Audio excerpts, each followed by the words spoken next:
Hello विद्यार्थीगण, कैसे हैं आप लोग। आपके इंतजार की घड़ियां खत्म हो चुकी हैं। जब टेस्ट आप देते हैं, चाहे वो प्रॉक्सी टेस्ट हो या एग्जामिनेशन हॉल का टेस्ट। टेस्ट टेस्ट होता है।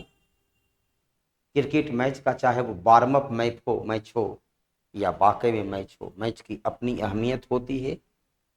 हाँ, उस टेस्ट से आपकी सफलता आपको नौकरी के, आपके स्वाभिमान को, आपके आर्थिक सशक्तिकरण को मजबूत करता है। ये टेस्ट आपको अपो दीपो भवः, अपने को स्वयं में सुधार करने का अवसर उपलब्ध कराता है। यदि किन्हीं विद्यार्थी को कम भी आता है तो चिंता ना करना है। न रहो न निराश करो मन को, कुछ काम करो, कुछ काम करो। और इसे सुने ही होंगे पंक्ति मैथिली गुप्त की, या कृत कृत अभ्यास थे जरमति होत सुजान, रसरी आवत जागते शिल्पे परत निशान।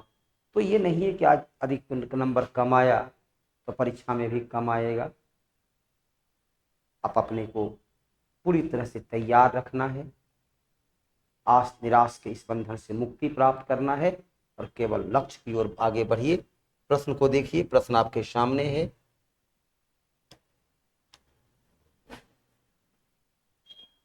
1 जुलाई 2024, पहला क्वेश्चन, जुलाई 2024 को किस देश ने समलैंगिकता अर्थात स्त्री स्त्री विवाह, पुरुष पुरुष विवाह, स्त्री स्त्री विवाह या पुरुष पुरुष विवाह जिसे भारत सरकार के द्वारा मान्यता प्राप्त नहीं है, वह है अफ्रीकी देश बुर्क।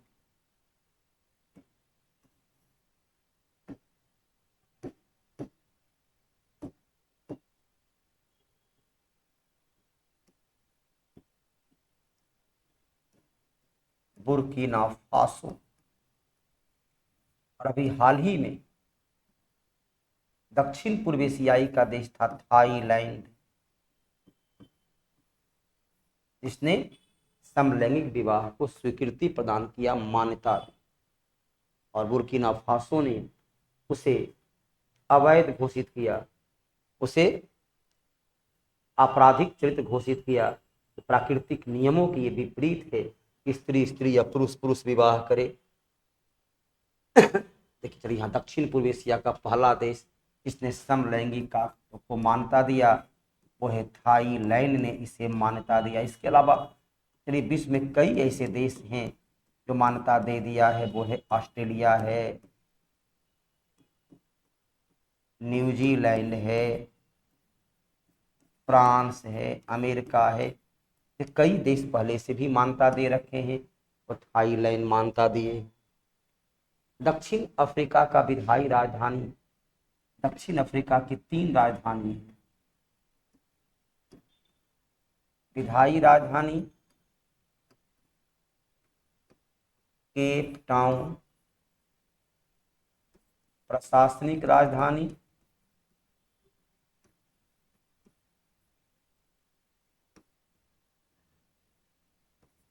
प्रिटोरिया,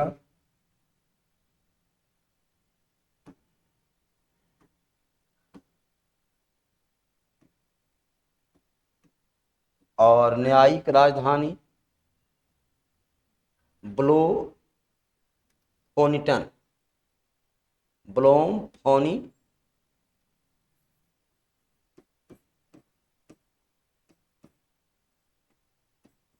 ब्लोमफोनिटन उसकी न्यायिक राजधानी है। विधायी राजधानी केप टाउन। दक्षिण अफ्रीका का संविधान दुनिया का सबसे प्रगतिशील संविधान माना जाता है। बिहार विधानसभा सचिवालय सहायक शाखा पदाधिकारी ASOPT एग्जाम के लिए टेस्ट सीरीज प्रारंभ हो चुकी है। क्योंकि मैंने बताया कि टेस्ट सीरीज के माध्यम से आप अपने आप को परखते हैं, आपको अपने को तौलने का अवसर मिलता है। इस भीड़ में आप अपने को कहाँ पाते हैं, अपने को मूल्यांकन करने का अवसर मिलता है। तो आइए, मात्र 300 रुपया में आप 10 टेस्ट दे सकते हैं, मंडे, वेडनेसडे और फ्राइडे को, जिसमें डिस्कशन भी आपको होगा। नए मुख्य निर्वाचन आयुक्त अनुच्छेद 324 के आधार पर निर्वाचन आयुक्त को निर्वाचन आयुक्त को राष्ट्रपति नियुक्त करते हैं। कौन नियुक्त करते हैं? तो राष्ट्रपति नियुक्त करते हैं। जो नियुक्ति के बाद 6 वर्ष या 65 वर्ष की अवस्था तक अपने पद पर बना रहता है। वर्तमान में नए निर्वाचन आयुक्त जो नियुक्त हुए हैं वो हैं ज्ञानेश कुमार, जो राजीव कुमार का जगह लिए हैं। ज्ञानेश कुमार नए मुख्य निर्वाचन आयुक्त बनाए गए हैं। हॉकी खिलाड़ी खेल रत्न, इसे क्या बोलते हैं? ध्यानचंद्र खेल रत्न पुरस्कार, ध्यानचंद खेल रत्न पुरस्कार प्राप्त होता है। हॉकी खिलाड़ी ध्यानचंद हॉकी खिलाड़ी थे। शुरू में इसका नाम था राजीव गांधी खेल रत्न पुरस्कार। 2024 में इसका नाम बदल कर दिया गया ध्यानचंद खेल रत्न पुरस्कार। हॉकी खिलाड़ी हरमनप्रीत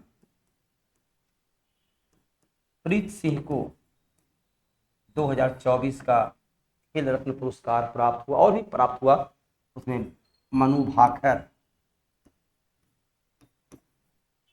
भाकर को भी प्राप्त हुआ। लेकिन इसमें चलिए हॉकी खिलाड़ी है तो हरमनप्रीत सिंह को प्राप्त हुआ। और चित्रकार मंसूर, ये जहांगीर का दरबारी चित्रकार था। जहांगीर का दरबारी चित्रकार मंसूर साइबेरियाई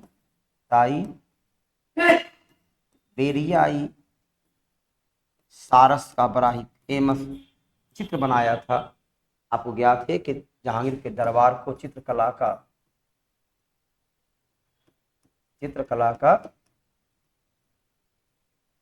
स्वर्ण काल कहा जाता है। जहांगीर काल को चित्रकला का स्वर्ण काल कहा जाता है। और इसमें साइबेरियाई सारस का चित्र का निर्माण किया गया। दक्षिण भारत की सबसे ऊंची चोटी अन्नामलाई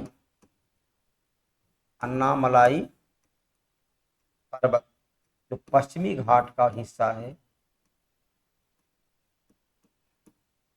अन्नामलाई पश्चिमी घाट का 2695 मीटर, ये दक्षिण भारत की सबसे ऊंची चोटी है।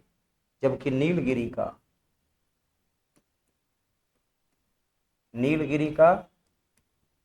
डोडा बेटा, ये दूसरी सबसे ऊंची चोटी है 2637। विश्व की सबसे ऊंची चोटी है एवरेस्ट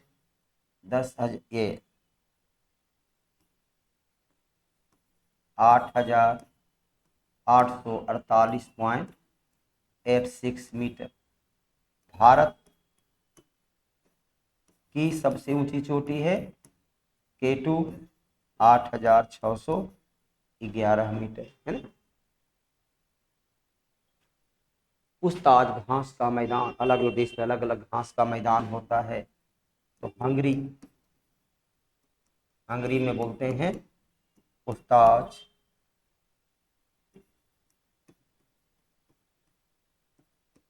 अर्जेंटीना में पंपास, USA में प्रेरीज, मध्य एशिया में स्टेपी, अफ्रीका में बेल। अलग अलग जगह अलग अलग घास का मैदान होता है।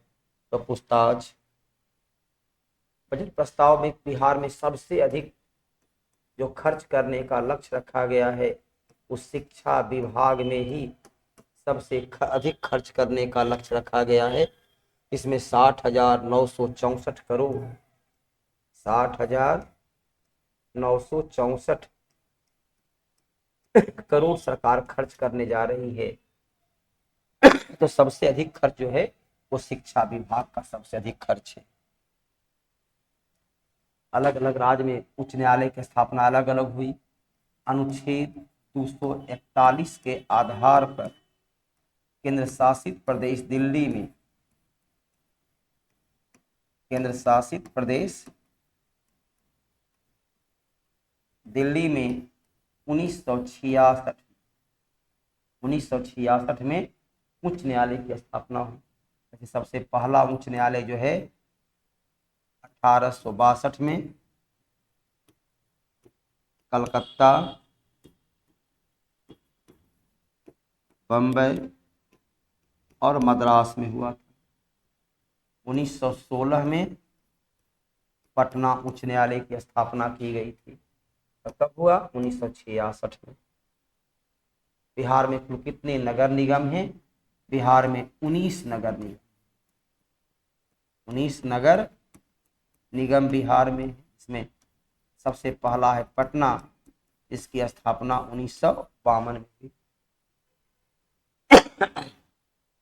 भारत का पहला है मद्रास, जिसकी स्थापना 1687 में हुई। बिहार में कुल 19 नगर निगम, 38 जिला और 19 नगर निगम बिहार में है। सोयाबीन जिसे आप एक प्रकार का तिलहन भी है, और सोयाबीन बड़ी का लोग सब्जी भी प्रयोग में लाते हैं। इसमें सर्वाधिक प्रोटीन, सोयाबीन में सबसे अधिक प्रोटीन पाया जाता है। सोयाबीन में सबसे अधिक प्रोटीन पाया जाता है। बांडियाबास का युद्ध कब हुआ? बांडियाबास का युद्ध 1760 में। बांडियाबास का युद्ध कब हुआ? तो 1760 में बांडियाबास का युद्ध हुआ। किसके किसके बीच हुआ? तो फ्रांस और अंग्रेज के बीच हुआ। इसमें जनरल आयरकूट के नेतृत्व में अंग्रेजों ने फ्रांसीसियों को पराजित कर दिया और फ्रांसीसी भारत को छोड़ने को विवश हुए। फ्रांसीसी भारत से अपना व्यापारिक साम्राज्य को हटा लेता है। बिहार विधानसभा सहायक शाखा पदाधिकारी एग्जाम की तैयारी बेहतर तरीके से करना चाहते हैं, अपनी आत्मविलोकन करना चाहते हैं, अपने आप को पाते हैं कि हम कहाँ पर हैं, उसको देखना चाहते हैं, तो आइए प्लेटफॉर्म यहाँ पर जो है आपके सामने वो मंच उपलब्ध है। कौन सा? राजधानी कोचिंग का ये प्लेटफॉर्म है, जिस पर आप अपने आप को आंक सकते हैं कि आपकी क्षमता क्या है, आप कितने अपने को पहले की तुलना में बेहतर कर पाए। तो इसलिए सबसे बेहतर मंच है, यहाँ पर आइए, जुड़िए और उसका लाभ उठाइए। शून्यकाल की शुरुआत कब से होती है? शून्यकाल की शुरुआत 1962 से हुई। शून्यकाल जो है यह भारतीय संसद की देन है। शून्यकाल भारतीय संसद की देन है। और शून्यकाल क्या होती है? 12 बजे से 1 PM तक का जो काल होता है उसे शून्यकाल के नाम से जाना जाता है। शून्यकाल प्रश्नकाल के ठीक बाद का काल, प्रश्नकाल के ठीक बाद का काल शून्यकाल कहलाता है। बिहार में किस फसल को GI टैग प्राप्त है? ये तो बिहार में कोई भी आप देख सकते हैं। भागलपुर का जर्दालू आम को GI टैग प्राप्त है। उत्तर बिहार का मखाना को GI टैग प्राप्त है। तो ये दोनों में कोई भी आपका उत्तर हो सकता है। तो आपके सामने वो 15 प्रश्न को बड़े ही सरल शब्दों में स्पष्ट रूप से उत्तर दिया गया। अब आपको ये परीक्षण करना है कि आपने कहाँ पर गलती किया, कहाँ पर आपने कॉन्फिडेंस के साथ उत्तर दिया और कहाँ आपने तुक्का मारा, सही या गलत जो भी हो। चलिए अपने जीवन को संघर्ष के साथ आगे बढ़ाएं और हर दिन आप हर टेस्ट में अपने को इंक्रीज करें। धन्यवाद।